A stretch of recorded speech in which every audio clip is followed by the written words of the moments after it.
Hey everybody, we've got a great wrestling nostalgia show for you tonight where we cover Eddie Guerrero's final match ever that took place on SmackDown facing Mr. Kennedy.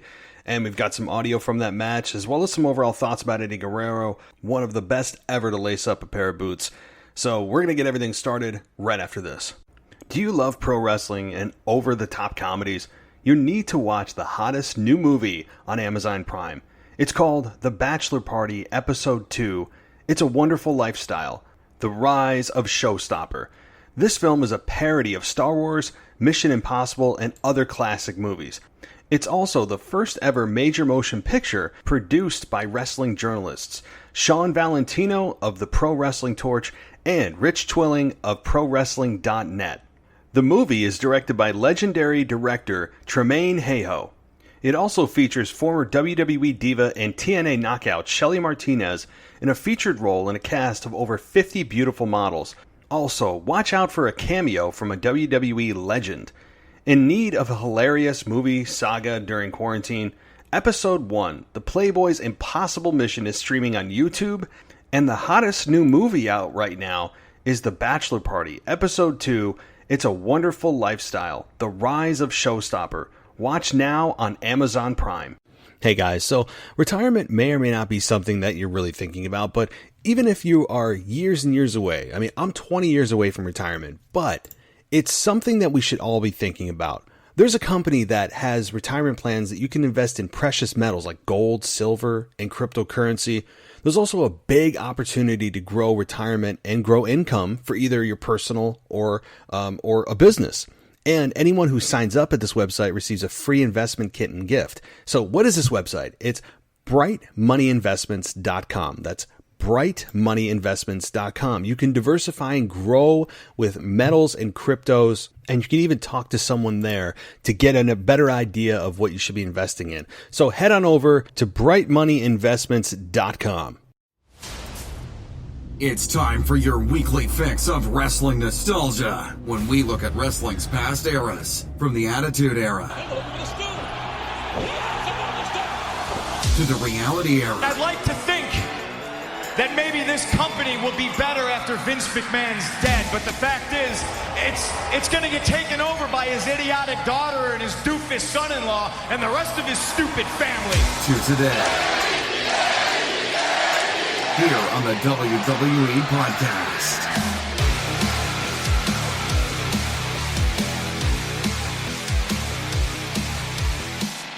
Hey guys, welcome to the WWE Podcast. It's Wrestling Nostalgia Night. It's time to kick back.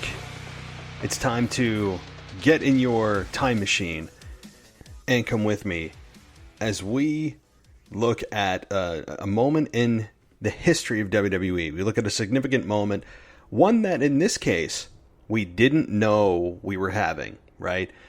Typically with these wrestling nostalgia moments, more often than not, after it happens, you know you saw something special. Or you know ahead of time this is going to be a big moment. It's a big match. It's two legends colliding. It's the culmination of years of work for this individual. In this case, this is a moment we didn't even know we would be remembering. It's a moment that would be forgotten had it not been what it was. And that was Eddie Guerrero's final match ever. And that took place on November 11th, 2005 on SmackDown against Mr. Kennedy, with the stakes of the match being the winner gets to join Team SmackDown for Survivor Series, which was just around the corner. So we're going to dive into that with some audio, with some thoughts, and reflecting on that 15 years later, a decade and a half later, that we had this moment. And as I said, this moment really emulates our lives where we don't really know that it's going to be an important memory until it's gone. Or when we look back, right? And so, in the moment, when you're in the moment, it doesn't seem so special until you reflect on it, right? And that's when you realize, hey, that was an important moment in my life. That was a monumental moment, and I lived it and didn't understand it, right? That's exactly what this was in wrestling world. This was a moment that we look back on, and yes, Eddie Guerrero had a great career. He had really a legendary career, and I've covered a few of his moments here on the podcast, right? I've covered the embrace he had with Chris Benoit at WrestleMania 20 after Eddie Guerrero defeated Kurt Angle. I've covered probably the biggest moment in his career, defeating Brock Lesnar at No Way Out to become WWE champion, which took place in 2004, just a month prior. And so I've covered Eddie Guerrero for those couple of moments, but to look back on his final match, I haven't really gone back to dissect his final match. I've seen clips of it. I remember it, and we'll get into that in just a minute. But first, thank you guys for joining me. This is the unofficial WWE podcast, and we are here almost every single day. We pump out about 7 shows a week, and that covers NXT. It covers AEW, which tomorrow will be an AEW show. I know that our current host has stepped aside for a little while, and we've got some substitutes and some very, very formidable ones on the way. So no worries if you are an AEW fan. We will have coverage for you tomorrow. And then on Saturday will be your SmackDown review with Brian and Greg. And of course, Sunday I'll be back to discuss the week in review. So again, ton more to listen to us, and a lot more audio to come. And so if you want your audio file, by the way, and I say this because I want to be able to interact with you guys if you're interested in voicing an opinion or getting a comment or a rant out, email me at realwwepodcast@gmail.com, because that will allow me to put your voice on the show, and then I can respond to you in real time. So many of you have taken me up on that, and I appreciate it, and it's fun because it's like having a co-host, and the listeners get to play co-host, right? It just feels like it's you guys who take over for a little while, and I enjoy that. So anyway, thank you guys for joining us, and if you like us, hit us on a rating and review on Apple Podcasts, or Google, or Podbean, or Spreaker, or Spotify, or where the heck else are we? iHeartRadio, like pretty much like anything you can think of. There's very few platforms I don't think we're on. So also Patreon. If you don't want ads, you're tired of the ads, I get it. Head on over to patreon.com/WWE podcast. You get yourself an entire library ad-free for $1 a month. I mean, break that down per day. It's like pennies a day. Okay, let's get into it. Let's get into Eddie Guerrero and his final match in WWE.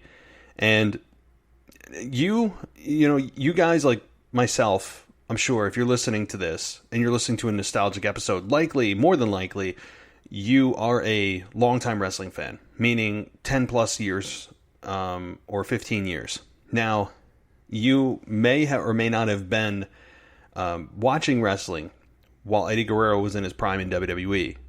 I encourage you to do that. I really would, and I'm not giving you homework. Okay, this is not detention. This is not a class. But if you want to see somebody that excelled in a sport where he really was undersized and had a big disadvantage of the height and the size that Vince was still hooked on at this time, and we didn't have the real presentation that we had today, where it's athleticism and it's smaller, but it's quicker and it's fun and it's fast and it's wham bam, which again, you guys know how I feel about that. I ranted on that on last night's show. It was a time where it was still a land where giants roamed, and Eddie Guerrero grew up in the wrestling business and really had to scratch and claw his way into main event status. And again, I mean, you look at Eddie Guerrero, he's 5'10", maybe. And that is not exactly Vince McMahon's sweet spot for a main event guy. But here's what it shows you. It shows you that you can still be a top guy if your personality is larger than life. If you have all of the other attributes that require a main event star to be a main event star. And Eddie Guerrero checked all the boxes, which shows you that height is on the surface a limiting factor, but can really work to your advantage. Now, you still see a little bit of that hangover effect of Vince McMahon's shortcomings, if you will, I guess pun intended, of looking at stars or looking at performers, looking at wrestlers. I don't want to use Vince's terms. They're damn wrestlers. Looking at ones that are shorter, under 6'1" or 6 foot even, and looking at them going, nah, they're not, not tall enough. You see it in Shorty G, right? Chad Gable. Every single time he's on TV, whoever's next to him, whatever heel, has to make a short joke, right? Even the heel announcers have to make a short joke. It's still Vince McMahon's, I guess, vision of what a true main event wrestler is. So it's still a little bit bleeding into today, but even back then when Eddie Guerrero was main eventing in 2004, 2005, it was still a land that was not full of Eddie Guerreros, right? You still had Triple H. You had Shawn Michaels, albeit Shawn is a smaller guy. He had already made himself before 2004, 2005, obviously. It was a time where you had Chris Benoit, who I know that, again, I understand the stigma of Chris Benoit. I'm looking at him from a professional standpoint. One of the best ever.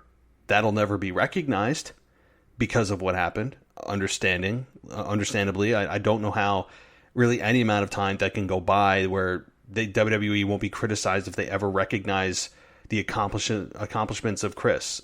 You can't. I don't think you can, no matter how much time goes by, which is a damn shame considering how hard Chris Benoit worked to get where he was. And I totally get what he did erases him from WWE history. It's like the worst thing you can do, right? So, but I get it. I'm talking from a purely professional standpoint. It's a damn shame that type of body of work goes right down the drain and is never recognized and never happened. But Eddie Guerrero did kind of follow in parallel with Chris Benoit. If you remember, Eddie Guerrero and Chris Benoit, along with Perry Saturn and Dean Malenko, came in as the Radicals from WCW when the purchase of WCW was made in 2001. And the Radicals came in and were quickly a formidable group, but you saw right away that the true money is going to be in them splitting up and having their own singles careers. So that's exactly what happened. Chris went his way. Perry Saturn went on to be with Moppy, if anybody remembers that. Those of you that watched in the early 2000s know what I'm talking about. And we had Dean Malenko go on to, somewhat of an underwhelming career in terms of really the flash and stardom and main event status that obviously Chris and Eddie accomplished, but one of the best technical wrestlers ever, right? He's the man of 1,000 holes. And he is truly one of the best ever. Dean Malenko, that is. Now, again, getting back to Eddie, once he broke off from the Radicals, he tried to woo Chyna. Remember all of those, the dates he had with Chyna and Mamacita and all that kind of thing, and really stealing the heart of Chyna. And it was magic. Here's the thing. Eddie Guerrero made you feel. And that is not something that the majority of the current roster can do.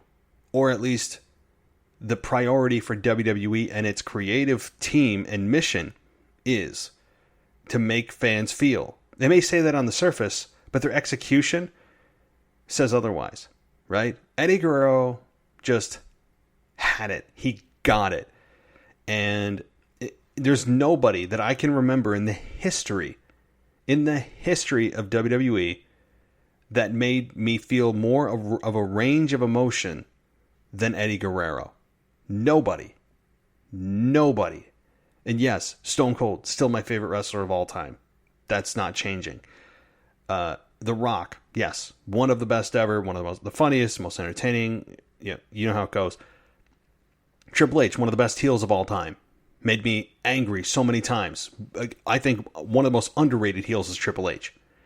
Edge has the ability to make me feel. He's one of the few that can still make me feel something.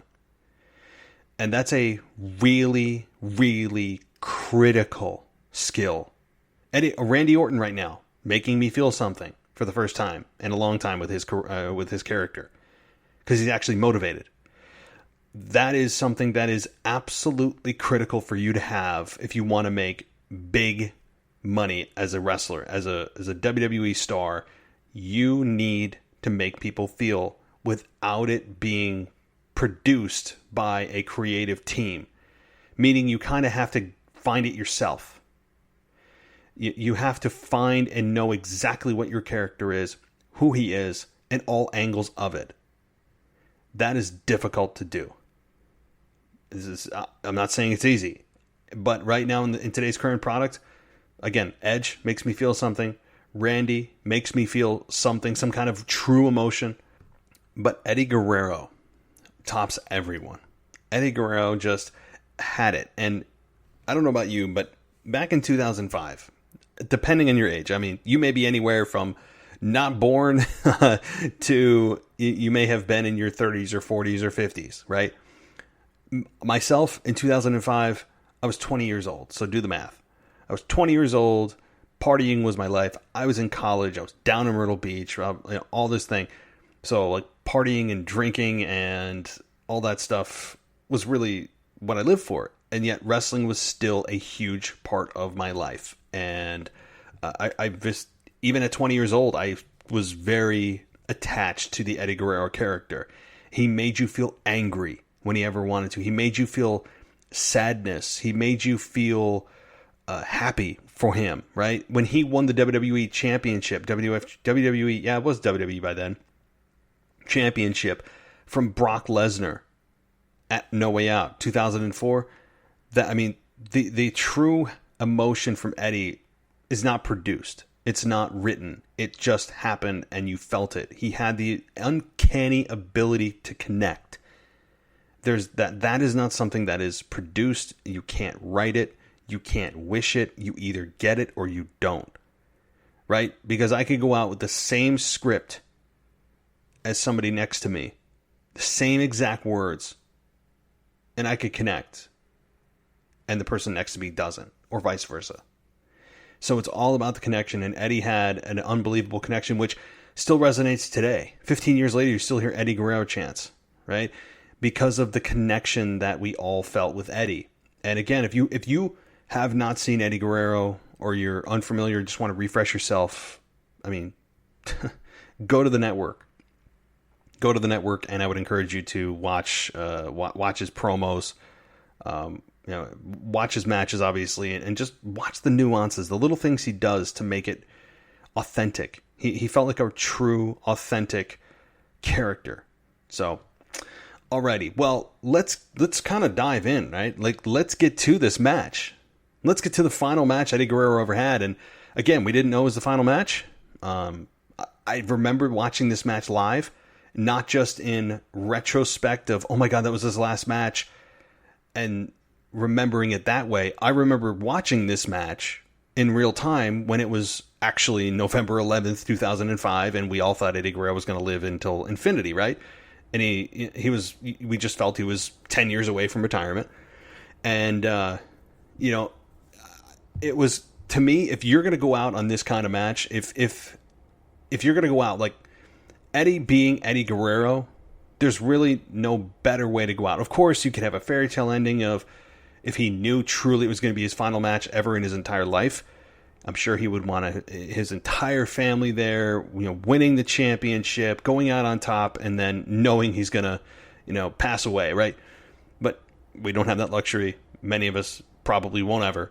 So, again, but in light of things and given the circumstances, this was probably one of the best ways for him to go out, being authentic and true to his character. And you'll see what I mean as we go along. So, this was a match for a spot you could to be in the SmackDown team at Survivor Series. So it was Mr. Kennedy, and well, let's just get to the audio, right? Let's start to listen to the introduction here. Mr. Kennedy!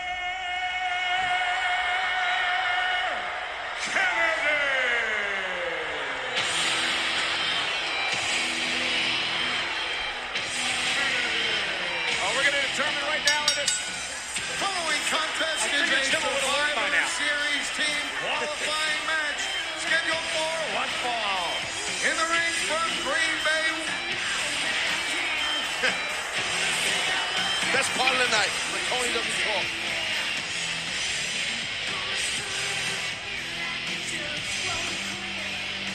So Mr. Kennedy does his entrance, and he calls down the microphone and really reintroduces himself. This guy, if you remember, he could not stay healthy. I mean, how many injuries did Mr. Kennedy have? It was injury after injury after injury, and I think WWE just eventually got tired of waiting on Mr. Kennedy and just decided to pink slip the guy. I mean, I just constantly remember him out. So he does his entrance. He has the microphone come down like he's a sports announcer or a boxing ring announcer. And then, of course, we get Latino Heat. Since the great Joe McHugh, I'm telling you.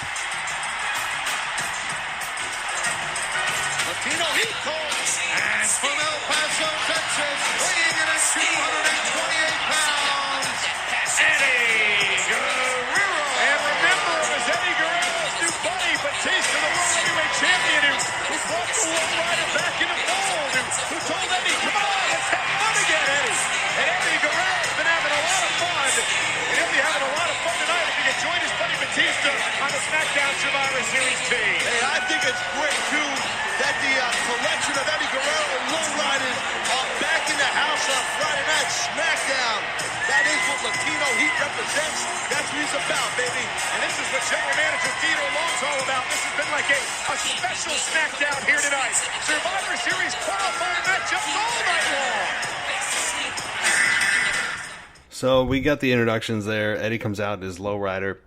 And also, to kind of set the tone here as I'm watching this, you have to keep in mind, too, Eddie Guerrero had just come off kind of a heel run. He's been trying to win the trust back of his peers, and he was trying to win the trust back of Batista, and was trying for many weeks to earn the trust back because he had been such a really, honestly, a really great heel. I mean, Eddie Guerrero could play both very, very well, but he was trying to earn the trust back of Batista at this time, and they were going to be teaming on the Survivor Series elimination match as part of Team SmackDown, which obviously we'll never know what the story was going to be. You know, I do wonder that. I've never really contemplated where they were going, and I'd love to know, you know, if Vince was here, hey, like, what was the plan for Eddie had he not passed, right?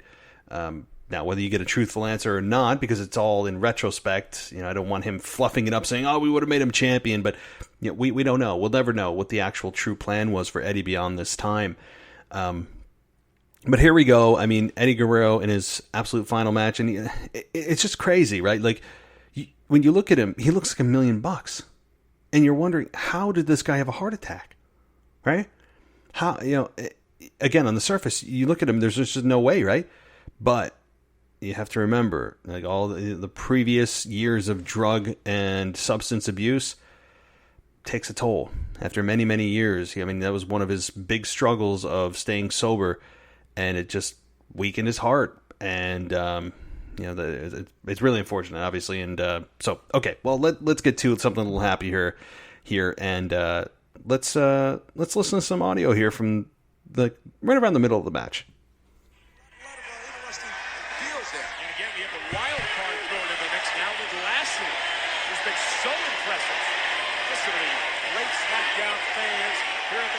Fieldhouse in Indianapolis.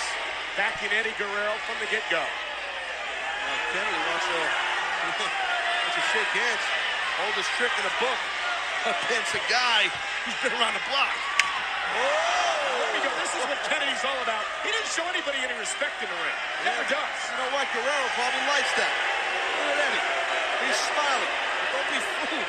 That temper's boiling, I'm telling you. Well, that's why they call him Latino Heat. Eddie can unload, and he just might. Let's do a tip. Oh, and a thumb to the eye. Classic Eddie Guerrero. Kennedy bounced off the top turnbuckle. And all that stuff did, like you said, Taz, was fire up Eddie Guerrero. And Batista, the World Heavyweight Champion, is a... Oh, look at Kennedy. Great move by Kennedy. Great leverage move by Ken Kennedy. And this is where Kennedy becomes vicious on the attack. When he has the upper hand, very relentless. All right, so we got a little bit of showmanship here with Eddie Guerrero getting bested by Ken Kennedy, Mr. Kennedy, who offered him a handshake. He went to shake the hand of Eddie went to shake the hand of Mr. Kennedy, and Mr. Kennedy slapped him. And then Eddie Guerrero pointed to something. Mr. Kennedy looked, and then Eddie poked him in the eye. I mean, it's really funny. I forgot about that spot. It was just, again, some of the antics and even just making you feel emotion throughout the entire match. It's not just big moments with this man.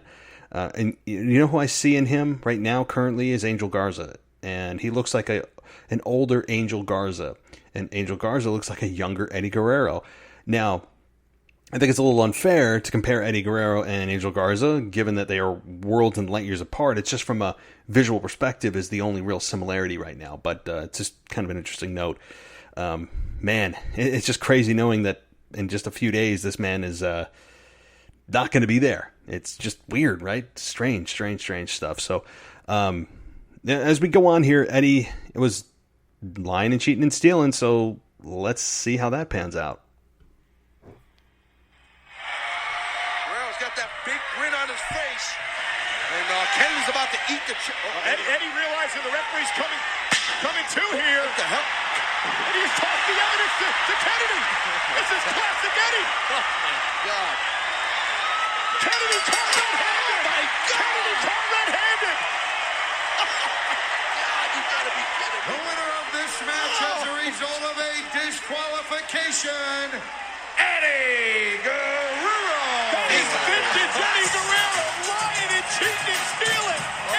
Eddie joining Lashley, Mysterio, and Batista on the Survivor Series team to be Raw at Survivor Series. Well, Mr. Kennedy just found out that Latino Heat is an evil genius. Oh, my God, Guerrero. God. And he advances. Guerrero advances to the Survivor Series team on the SmackDown side of things with Batista, Rey Mysterio, and Lashley. Looking good, Cole. We're looking good. Ken Kennedy. Oh, and a steel chair off the skull of Eddie. Oh, my God. Wow. Talk about a sore loser. Well, Kennedy knows that this was a great opportunity. And All right, so right there, what happened? If you didn't see it, was Eddie Guerrero pretended to get hit with a chair. The referee was incapacitated. He makes a crash sound with the chair, slamming it on the mat, and then tosses the chair to Kennedy, and then throws himself on the mat, which made it look like Mr. Kennedy had ended up hitting him in the head with a chair. So, I mean, it's just classic stuff. And then Mr. Kennedy levels Eddie Guerrero with a chair at the end of the match. So that part I forgot, probably because that's not how I want to remember Eddie on his back.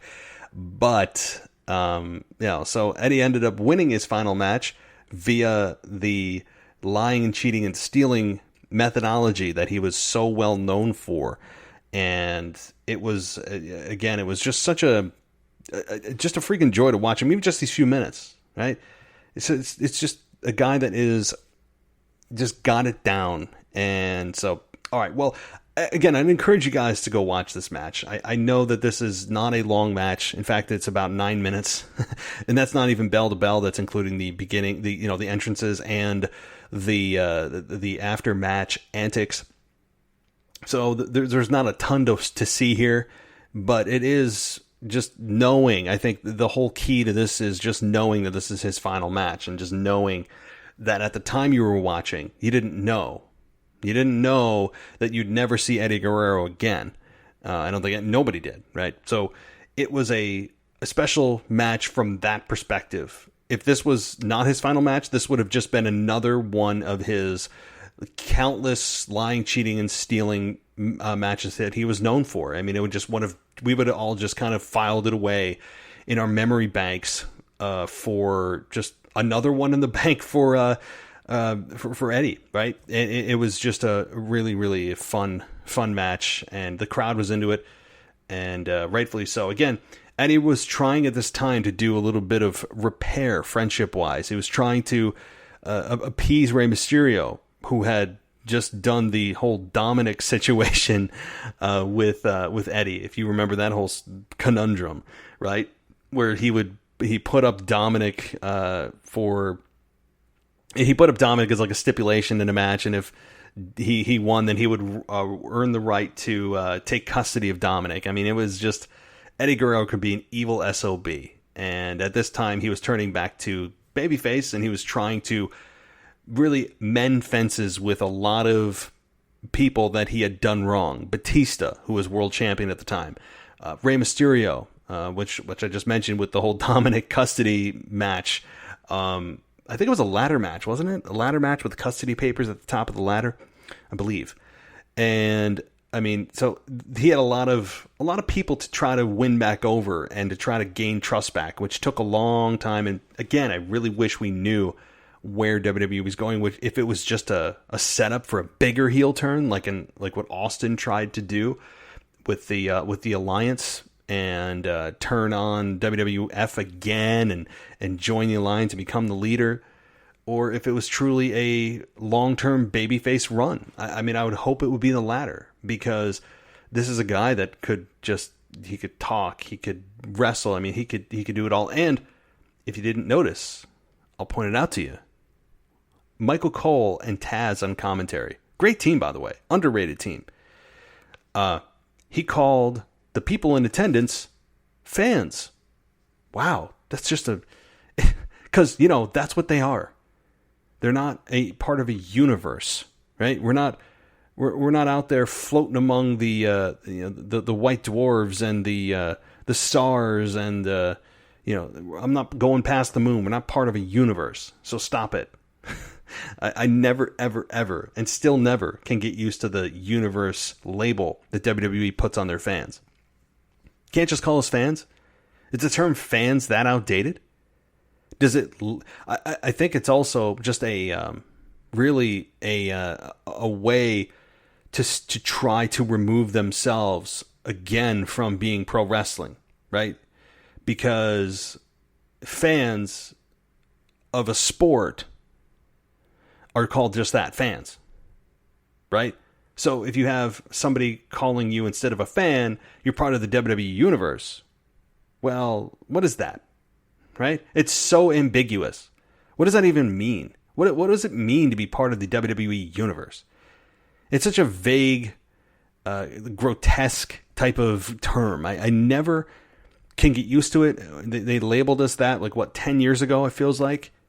And it just is still very corporate. It's very marketing driven. It's very transparent to me, anyway, of the reasons behind labeling fans as a universe rather than fans, because our fans are that's an outdated term. No, I mean, I don't think so. I mean, there's still MLB fans, NFL fans, NHL fans. There's still golf fans, bowling, tennis. I mean, every sport that I know of refers to their fans as, fans. I'm getting on a rant that is just bizarre. So we're going to take a break. On the other side, I've got some more thoughts on the current product and some other little fun things. So stay right here. You're listening to the WWE Podcast. We'll be right back after this short break. Hey guys, so retirement may or may not be something that you're really thinking about, but even if you are years and years away, I mean, I'm 20 years away from retirement, but it's something that we should all be thinking about. There's a company that has retirement plans that you can invest in precious metals like gold, silver, and cryptocurrency. There's also a big opportunity to grow retirement and grow income for either your personal or a business. And anyone who signs up at this website receives a free investment kit and gift. So what is this website? It's brightmoneyinvestments.com. That's brightmoneyinvestments.com. You can diversify and grow with metals and cryptos, and you can even talk to someone there to get a better idea of what you should be investing in. So head on over to brightmoneyinvestments.com. Welcome back to the WWE Podcast. Let's get back to more great wrestling audio.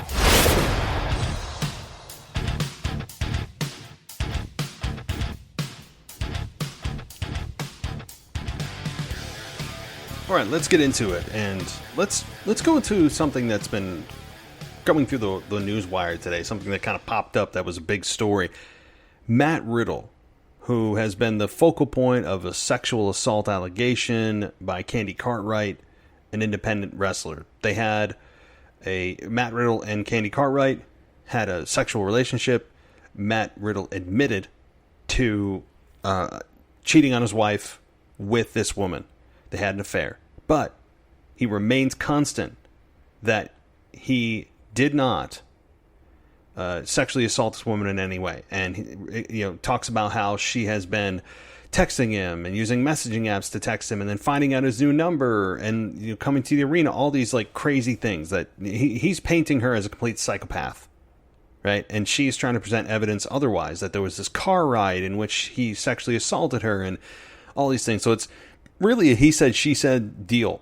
And if that's how it's going to remain, if it's going to be a he said, she said, then if I'm WWE and this thing is not going anywhere and there's no evidence being presented and there's no case, there's nothing, it's just, well, he said that and she said this, then I'm going ahead with pushing Matt Riddle. I'm not going to be taking him off of my programming. And I'm going to play a little bit of audio from Matt Riddle talking about this today. He posted a video. It was a couple minutes. I'm not going to play the whole thing, just a little bit of snippet of it. But if I'm WWE, I'm moving ahead again. I do not want to set the precedent, if I'm WWE, of giving anonymous people power to take stars off TV and mess with their business in a big way. Because as soon as you take Matt Riddle off, it sends the message to other nut jobs out there. Again, guys, if it's deemed true and he did indeed commit a sexual assault and he's found guilty and evidence is really overwhelming, then bad job out of him. WWE should fire him. But until such time, until there's actually overwhelming evidence or it looks like it's really looking bad for Matt, I wouldn't do that. I would just continue on. What are you going to do? What are you going to do? Matt Riddle's a big part of the company now. He looks like he's going to be the future of SmackDown. And it looks he's got a bright future ahead of him. As terrible as his promo was this past week, that is easily forgotten. The bigger picture here is he's going to be a big player in the years to come. Why am I going to delay him even coming on TV with an unknown amount of time for evidence that we don't know is even going to be presented? Right? So, again, if Matt Riddle's found guilty, bad job, fire him. Bye. Right? But in the meantime, if it doesn't look like things are going to go that way, and it's a he said, she said, screw that. Screw the girl. Right? The heck with her. Put Matt Riddle on our TV. Let's get going. Right? And like I said, the biggest part of all of this is WWE clearly sending the message to anybody else who's thinking about allegations, assuming that what Candy Cartwright is doing is wrong and it's false and she's just trying to be spiteful, assuming that it sends the message to anybody else who's thinking that they can just say things and create a false allegation and have a big impact on WWE's product. Because the second you do that with Matt Riddle, all of a sudden you're going to have other people speaking out that may not be truthful, and you're having other people's careers ruined simply by somebody they don't even know saying something on Twitter or the Speak Out movement or all these things, right? You are giving strangers an inordinate amount of supreme power to just say something, and it's automatically going to have an effect on the WWE product where stars get pulled up. He was accused. They were accused. They got no. I would say F you if I'm Vince.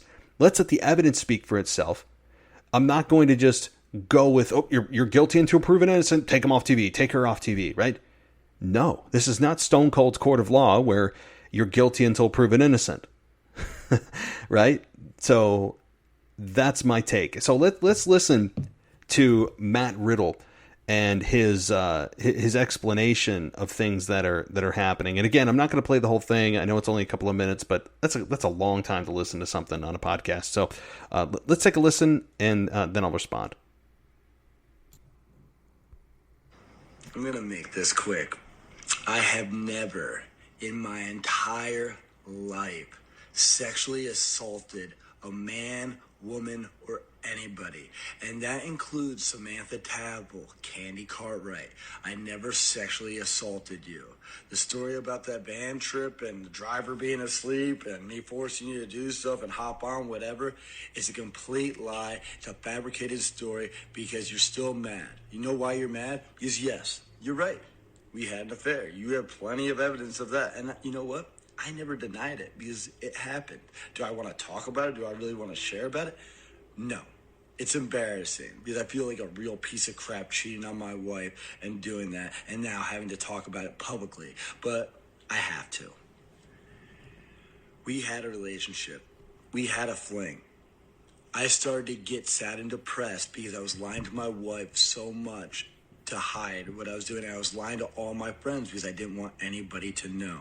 Because it's not something cool. I didn't want to brag about it. I tried to end it. I told my wife about you and us. I tried to end it. I blocked you. I blocked your social media. You then started using messaging apps and you kept coming. I blocked those. I got a new number. You got my new number and kept messaging me.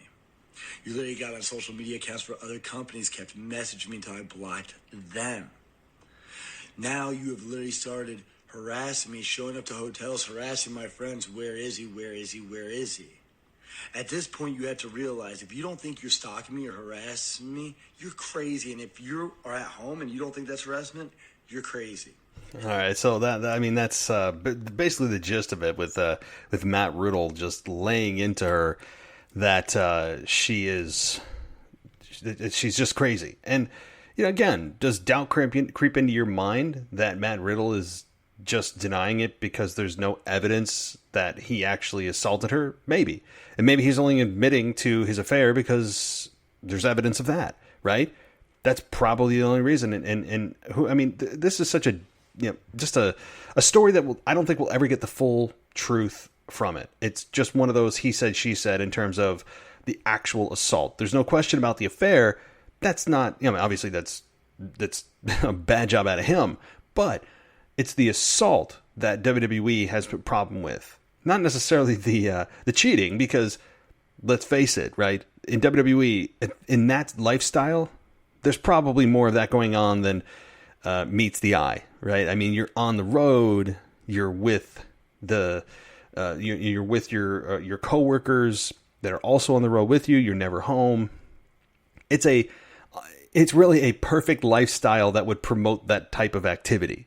So it's not surprising. He's certainly not the first or the last, and probably one of many that are currently doing such things, men and women. But that's, as bad as that is and as immoral as that is, that's not what's in question.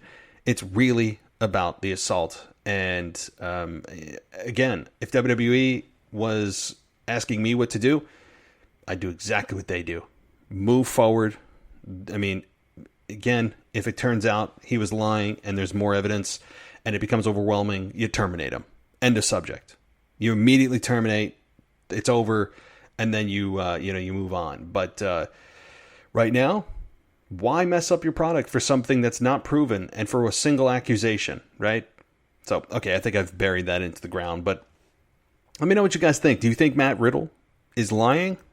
Do you think there's more to it? I know it's fun to say he's lying because it's more scandalous and more interesting. But from a realistic perspective, do you guys really believe that Matt Riddle is probably lying and that maybe there was more to the story that meets the eye and that Matt's just not admitting it because there's no true evidence? So, again, that's the more fun and scandalous and cool story to believe.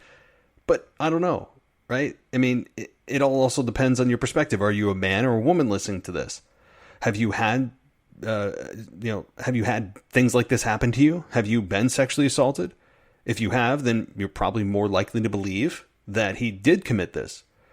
But who knows? I mean, we're not the police. We're not investigators. We are wrestling fans. And I'm going to continue to enjoy Matt Riddle's run.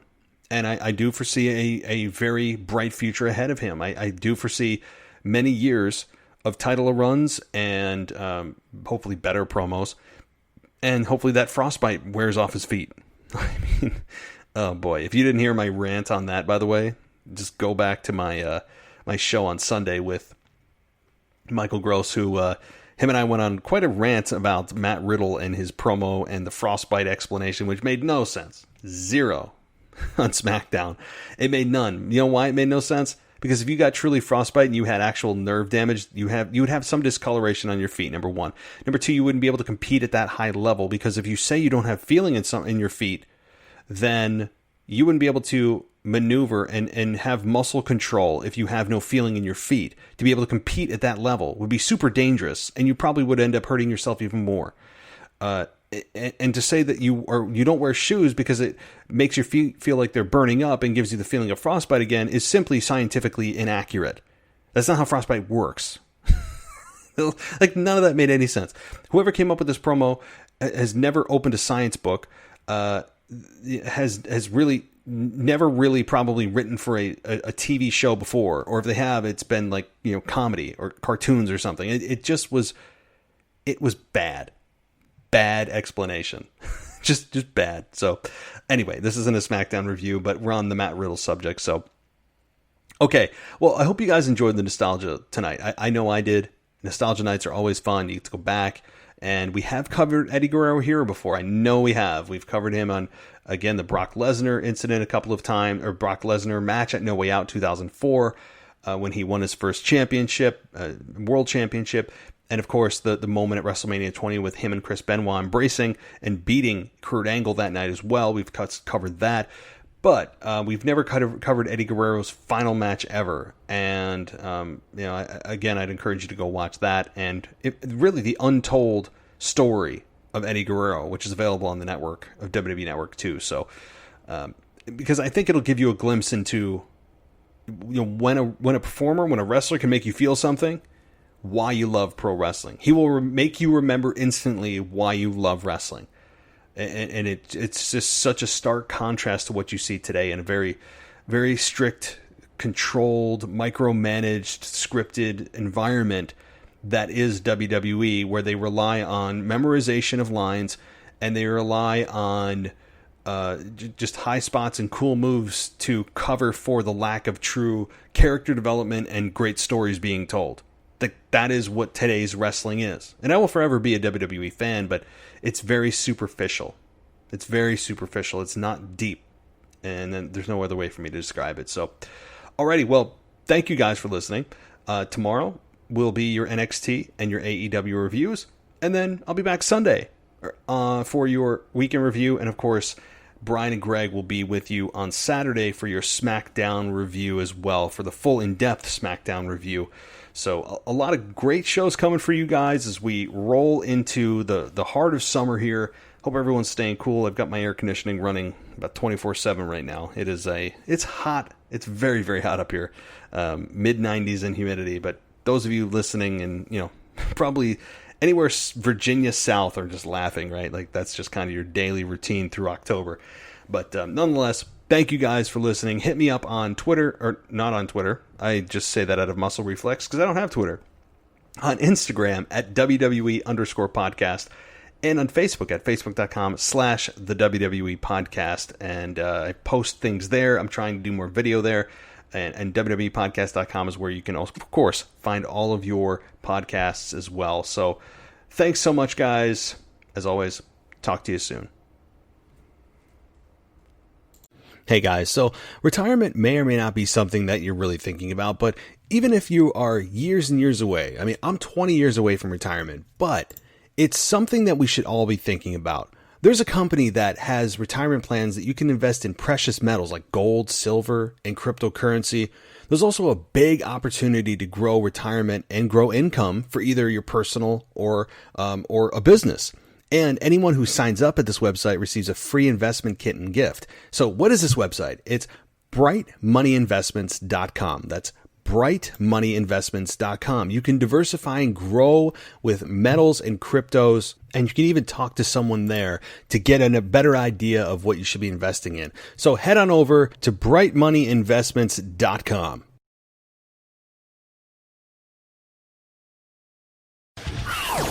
Thanks for listening to the WWE Podcast. Don't forget to subscribe on your favorite podcast app so you don't miss a show, or head to WWEpodcast.com.